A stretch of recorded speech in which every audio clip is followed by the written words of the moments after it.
చెప్పండి మేడం. అందరికీ నమస్కారం. మా ఈ యాపీ స్కూల్లో ఈరోజు చేస్తున్న ఉగాది ఫెస్టివల్ ఇచ్చేసిన మా మీడియా సోదరులందరికీ మా హృదయపూర్వక నమస్కారాంజలి. ఉగాదిని వేరువేరు ప్రాంతాల్లో వేరువేరు రకాలుగా జరుపుకుంటారు.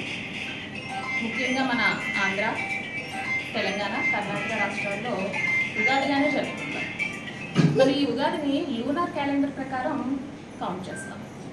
అలాగే సంవత్సరాది అని కూడా పిలుచుకుంటాం. సంవత్సరాది అంటే సంవత్సరానికి మొదటి రోజు వారు. సీజన్స్లో ఫస్ట్ సీజన్ వసంతం, ఫస్ట్ మంత్ చైత్ర, ఫస్ట్ తిథి పాడ్యమి. అంటే చైత్ర శుద్ధ పాడ్యమి అని మన ఉగాదిని లెక్కిస్తాం.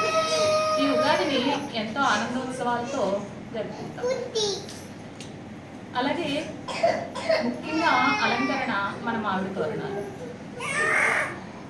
అలాగే ఉగాది పచ్చడి అనగానే వేపులు, మామిడికాయలు, చెరుకు ముక్కలు, కొత్త బెల్లం, కొత్త కారం, కొత్త చింతపండు, అనేక రకాల రుచుల కలిపే మన ఈ ఉగాది పచ్చడి. ఇలాంటి కల్చర్ని, ట్రెడిషన్ని మా ఈ లిటిల్ ఛాంపియన్స్కి పరిచయం చేయాలని ఉద్దేశంతో ఈరోజు మా యాపీ స్కూల్లో ఈ ఉగాది ఫెస్టివల్ని సెలబ్రేట్ చేయడం జరుగుతుంది. దీనికి ఇచ్చేసిన అందరికీ మా యాపీ స్కూల్ తరఫున మా హృదయపూర్వక ధన్యవాదాలు. Thank you from the bottom of my heart. Thank you.